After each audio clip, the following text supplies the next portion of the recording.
అందరికీ వందనాలు.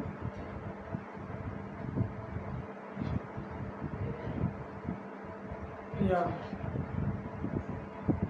స్నేహితులారా,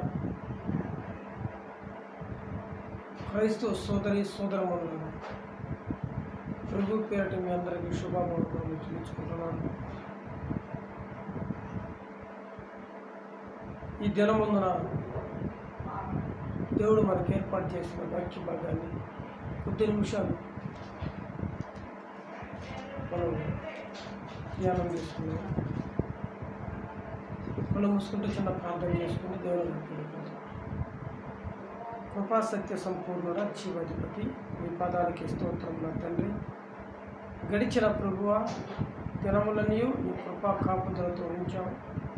ఈ మధ్యాహ్న సమయంలో ప్రభువ నేను స్తుతించడానికి ఈ సమయం మనకు ఇచ్చినందుకు స్తోత్రం చెల్లించుకున్నాను. జీవాధిపతి తండ్రి, మాట్లాడేది నేను కాదు నాన్న, మీరు మాట్లాడి కృప చెప్పండి. ప్రతి హృదయాన్ని కదిలించండి. ఈ వాక్యం అనగా భయభక్తులు కలిగి జీవించబడని హెచ్చరిస్తుంది. ఈ వాక్యానుసారంగా మా జీవితాన్ని మలుచుకొని దాని ప్రకారం జీవించి మీ దీవులను పొందే విధంగా మమ్మల్ని ఆశీర్వదించమని సజీవుడైన యేసునామమున అడుగుచున్నాను తండ్రి. ఆమేన్. హల్లెలూయా. వాక్య భాగం చదువుకుంటాము.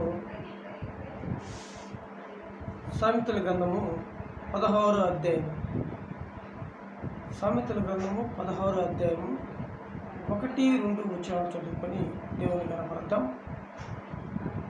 చదువుకున్నాము. హృదయ ఆలోచనలు మనుషుని వశము, చక్కని ప్రత్యుత్తరం ఇచ్చుటకు యెహోవా వలన కలుగును. ఒకరి నడతలన్నీ వారి దృష్టికి నిర్దోషముగా కనబడును. యెహోవా ఆత్మలను పరిశోధించును. దేవుని వాక్యం దీవించబడును గాక. చదివిన వాక్య భాగాన్ని మనం గమనించినట్లయితే,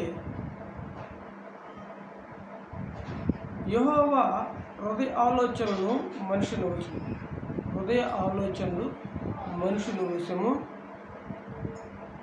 ఒకరి నడతలన్నీ వారి దృష్టికి నిర్దోషముగా కనబడును అని దేవుని వాక్యం తెలియజేస్తుంది. నేటి క్రైస్తవ సమాజంలో మనుషులు, క్రైస్తవులు అనగా పిలవబడ్డవారు, దేవుని చేత పిలవబడ్డవారు అని అర్థం క్రైస్తవుడు అంటే. కొందరు హైందవులు అంటారు, మేము మతం పుచ్చుకోలేదంటారు. ఇది మతం కాదండి, ఇదొక మంచి శుభవార్త ఈ క్రైస్తత్వం అంటే. కాబట్టి దేవుని నమ్ముకున్న వారు క్రైస్తవుడు అనబడతాడు. క్రైస్తవుడు అనగా దేవుని చేత పిలవబడ్డవారు అని మనకు అర్థమవుతుంది. దేవుని చేత పిలువబడ్డవారు ఎలా ఉంటారంటే, వారి నడతలు పరిశుద్ధంగా ఉంటాయి, వాళ్ళ మాటలు పరిశుద్ధంగా ఉంటాయి, వాళ్ళ యొక్క ప్రవర్తన పరిశుద్ధంగా ఉంటుంది. అలా ఉండగలిగిందే క్రైస్తవుడు అని నేటి హైందవ సమాజంలో మనుషులు పిలువబడుతున్నారు. చిన్న ఉదాహరణకి పల్లెటూరులో మనం గమనిస్తూ ఉంటాము. ఇద్దరు ఆడవాళ్ళకి తొగ్గుపడ్డప్పుడు ఆ తొగ్గులు పెట్టుకుంటా అరుచుకుంటూ ఉంటారు. అప్పుడు హైందవురాలు అంటది క్రైస్తవురాలు,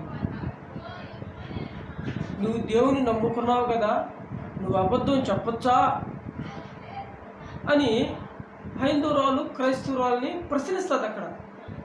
అంటే వాళ్ళ యొక్క దృష్టిలో క్రైస్తవుడు అంటే దేవుని చేత పిలువబడ్డవాడు, దేవుని చేత అభిషేకించబడ్డవాడు, దేవుని పిల్లలు అని వాళ్ళ యొక్క ఆలోచన. అందుకే నువ్వు దేవుని నమ్ముకుని ఉన్నావు కదా, అబద్ధం చెప్పొచ్చా దొంగతనం చేయొచ్చా, వ్యభిచారం చేయొచ్చా అని క్రైస్తవుల్ని హైందువులు ఆ విధంగా ప్రశ్నిస్తారు. అది ప్రశ్న వాస్తవంగా.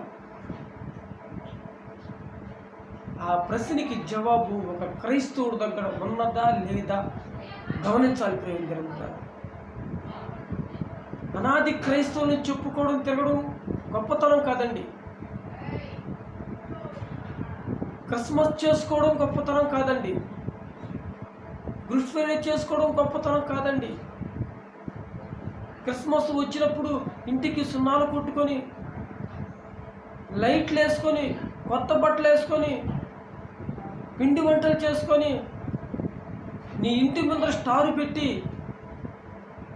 క్రిస్మస్ ట్రీ పెట్టి, నీవు నలుగురికి గొప్పగా కనబడినంత మాత్రాన నీ క్రైస్తత్వము నిజమైంది కాదు. నీ క్రైస్తత్వము సక్రమైనది కాదని చెప్పేసి నీ నడతలను బట్టి తెలియజేస్తుంది. అందుకే దేవుని వాక్యం తెలియజేస్తుంది ఇక్కడ, ఒకని నడతలన్నీ వాని దృష్టికి నిర్దోషముగా ఉండదు. క్రైస్తవులు చేసే పని ఏంటంటే తెలుసా? వాడు చేసే ప్రతి పాపము, వాడు చేసే ప్రతి నీచకమైన క్రియ అది వాడి దృష్టికి నీతిగా ఉంటుంది. వాడి దృష్టికి అది యథార్థంగా ఉంటుంది. కానీ నీ పొరుగింటి వారు, నీ బంధువులు, నీ స్నేహితులు, నీ ఇరుగు పొరుగు వారు నీ నడతలు సక్రమంగా ఉన్నాయా లేదా, నీ గురించి ఏ విధంగా సాక్ష్యము పొంది ఉన్నారా నువ్వు గమనిస్తున్నావా? ప్రేమ దేవుని బిడ్డలారా, గమనించే స్థితిలో నువ్వు ఉన్నావా? అలాంటి స్థితిలో నీవు ఉంటే, అలాంటి బ్రతుకులో నీవు ఉంటే నీ గురించి నువ్వు సాక్ష్యం చెప్పుకోవాల్సిన అవసరం లేదు. నీ గురించి నీ పక్కవారు సాక్ష్యం చెప్తారు, నీ బంధువులు సాక్ష్యం చెప్తారు, నీ స్నేహితులు సాక్ష్యం చెప్తారు. అంతేగాని నీ గురించి నువ్వు చెప్పుకోవాల్సిన అవసరం లేదు. ఒకరి నడతలు వాని దృష్టికి నిర్దోషముగా కనబడను అని దేవుడు వాక్యం తెలియచేస్తుంది. మనుషుల యొక్క స్వభావం ఎలా ఉన్నది, మనుషుల యొక్క భావము వాళ్ళ దృష్టిలో ఎలా ఉన్నదంటే నిర్దోషముగా ఉన్నదని చెప్పేసి వాళ్ళు అనుకుంటున్నారు. కానీ కింద వాక్యం రాశాడు ప్రేమికుడు, యెహోవా ఆత్మలను పరిశీలించువాడు. నీ దృష్టికి నీ నిర్దోషం అనుకోవచ్చేమో కావచ్చు, నీ పక్కవారి దృష్టిలో నీవు భక్తిపరుడుగా జీవించవచ్చేమో, నువ్వు పాస్టర్ల దగ్గర నీవు చాలా విశ్వాసరాలుగా జీవించవచ్చేమో, కానీ నీ దేవుని దగ్గర మాత్రం నీవు అలా జీవించలేవు. ఎందుకంటే మానవుడు క్రిస్మస్కి నీ ఇంటికి వచ్చిన సున్నం చూస్తాడు, నీ ఇంటి ముందర పెట్టుకున్న క్రిస్మస్ ట్రీ చూస్తాడు, ఇంటి పైన పెట్టుకున్న నక్షత్రం చూస్తాడు, నువ్వు వేసుకున్న కొత్త బట్టలు చూస్తాడు. కానీ దేవుడు ఎన్ని చూడండి ప్రేమ జరంటారా, ఆయన్ని చూచేది నీ హృదయాన్ని, నీ ఆత్మని. నీ ఆత్మ ఎలా ఉన్నది? నువ్వు ఆత్మతో దేవుని స్తుతిస్తున్నావా? సత్యముతో దేవుని స్తుతిస్తున్నావా అని ఆత్మని పరిశీలించు చూచువాడు యెహోవా అని చెప్పేసి దేవుని వాక్యం సెలవిస్తుంది. ప్రియ క్రైస్తవ బిడ్డలారా, స్నేహితులారా, ఎలాంటి జీవితంలో ఉన్నారో ఆలోచన చేయండి. నన్ను మనుషులు చూడలేదు కదా, మనుషులు నన్ను గమనించలేదు కదా అని నువ్వు అనుకోవచ్చేమో, కానీ దేవుని వాక్యం చెప్తుంది ఇక్కడ, యెహోవా ఆత్మలను పరిశీలించువాడు, యెహోవా హృదయ రహస్యాలు విరిగినవాడు, యెహోవా ప్రతి మనిషిని పరిశీలించు చూచువాడు అని దేవుడి వాక్యంలో కీర్తన గ్రంథంలో తెలియచేస్తాడు. ప్రతి మనిషిని పరిశీలించి చూస్తాడండి. నీ ప్రవర్తన ఎలా ఉన్నది, నీ స్థితి ఎలా ఉన్నది, నీ యొక్క ఉద్దేశము ఆలోచనలు ఎలా ఉన్నది అని చెప్పేసి దేవుడు గమనిస్తాడని చెప్పేసి దేవుడు వాక్యం తెలియజేస్తుంది. మనం ఏ స్థితిలో ఉన్నామా గమనించాలి. దేవుని యందు భయభక్తులుగా నీవు ఉండలేడలా, దేవుని యందు నీవు వినయ విధేయతగా చూపించలేడలా, నీ ప్రార్థన వ్యర్థమే, నీ భక్తి వ్యర్థమే, నువ్వు చేయు ప్రతి క్రియ సఫలము కాదని చెప్పేసి దేవుడి పేరట నేను మనవి చేస్తున్నాను ప్రేమించారు. అందుకే దేవుడు వాక్య భాగంలో ఒక మాట తెలియచేస్తున్నాడు. యెషయా గ్రంథము 59వ అధ్యాయము 1 నుంచి మనం గమనించినట్లయితే, రక్షింపనేరకు యెహోవా హస్తము క్రొచ్చకాలేదు, రక్షింపనేరకు యెహోవా హస్తము క్రొచ్చకాలేదు, విననేరకు ఉండినట్లు యెహోవా చెవులు మందము కాలేదు అని ఎందుకు ఎండడం లేదు, ఎందుకు రక్షించడం లేదంటే, నీ ప్రార్థన చేయేటప్పుడు నీ పాపాలు నీ దోషాలు అడ్డుగా వస్తున్నాయని చెప్పేసి దేవుడు వాక్యం తెలియజేస్తుంది.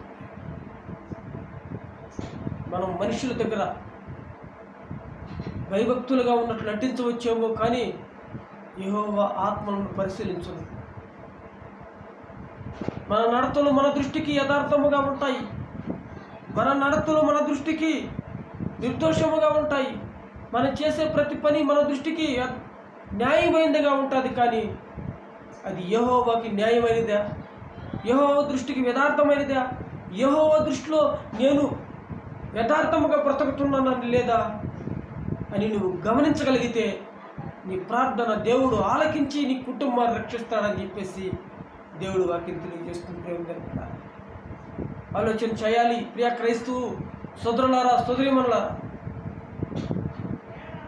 క్రైస్తవులను చెప్పుకొని బ్రతకడం కాదు, క్రైస్తవులను చెప్పుకొని లోకంలో మనం పండగలు చేసుకోవడం గొప్ప కాదు, క్రైస్తవులను చెప్పుకొని మనం లోకంలో తిరగడం గొప్ప కాదండి. క్రైస్తవులకున్న లక్షణాలు ఏమిటి, క్రైస్తవులకు ఉండాల్సిన ఆ గుణాలు ఏమిటి, క్రైస్తవుడు చేయాల్సిన ఆ పనులేమిటి, నీవు వాక్యానుసారంగా జీవించగలగాలి. అప్పుడు నీ పక్కవారు నీ గురించి సాక్ష్యం చెప్తా. అంతేకాని నీ ఇష్ట ప్రకారం నీవు జీవిస్తూ నీ నడతలు నీ దృష్టికి గొప్పగా ఉన్నాయని నీవు భ్రమపడితే అది శూన్యమే.